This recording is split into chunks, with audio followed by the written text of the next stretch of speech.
नमस्कार साथियों, मेरे YouTube चैनल पर शिक्षा विभाग से संबंधित नवीनतम अपडेट्स पाने के लिए सब्सक्राइब कीजिए, बेल आइकन को प्रेस कीजिए और ऑल नोटिफिकेशन को ऑन करके रखें, जिससे नवीनतम अपडेट्स आपके मोबाइल पर तुरंत मिल सके।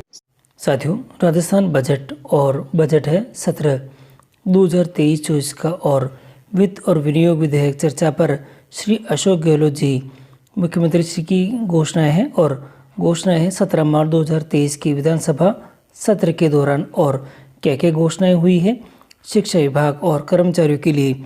तो यहाँ पर जो दे रखी है, जो महत्वपूर्ण घोषणाएं हुई है शिक्षा विभाग और कर्मचारियों के लिए, सबसे पहले यहाँ दे रखी है कि जो कोरोना काल के अंदर बच्चों के लिए दे रखा है, कोरोना काल के दौरान शिक्षा में हुए नुकसान की भरपाई के लिए इस वर्ष कक्षा 8 तक के विद्यार्थियों के लिए ब्रिज कोर्स चलाए गए थे। उनकी सफलता को देखते हुए आगामी वर्ष भी 75 करोड़ रुपए व्यय करके ब्रिज कोर्स चलाया जाना प्रस्तावित है।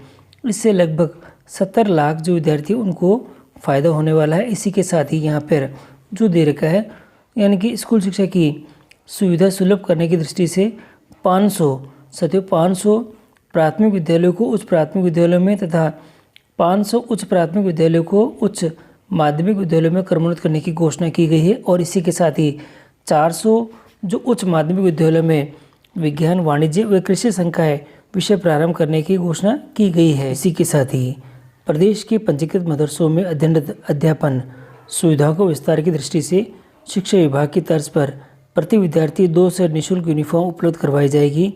और इसी के साथ ही शिक्षा अनुदेशक मदरसा पैरा टीचर के 6,843 पदों पर भर्ती की जाने की घोषणा भी इसमें हुई है। चिरंजीवी परिवारों की महिला मुखिया को स्मार्टफोन में इंटरनेट कनेक्टिविटी उपलब्ध करवाने के लिए मुख्यमंत्री डिजिटल सेवा योजना की घोषणा पूर्व में की गई थी। और इसी क्रम के अंदर अब प्रथम चरण के अंदर आगामी वर्ष बहन बेटियों के पावन पर राखी से चिरंजीवी परिवारों को की सरकारी विद्यालयों में 10वीं से 12वीं में अध्ययनरत छात्राओं, देखिएगा यहाँ पर सरकारी उच्च शिक्षण संस्थानों ITI जो पॉलिटेक्निक में अध्ययनरत विद्यार्थियों, छात्राओं, विधवा, एकल नारी पेंशन प्राप्त कर रही महिलाओं को इस योजना के अंतर्गत यह स्मार्टफोन उपलब्ध करवाए जाएंगे।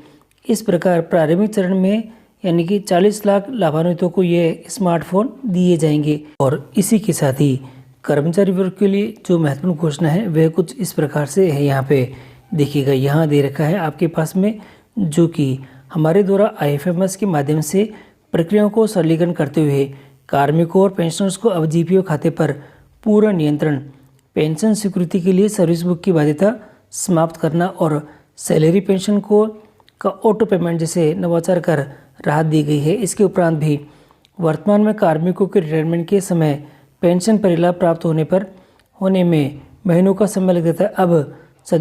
अब कार्मिकों को और अधिक राहत देते हुए की दृष्टि से माह मई 2023 से रिटायरमेंट के दिन ही समस्त जो पेंशन परिलाभों की स्वीकृति जारी करने की घोषणा की गई है।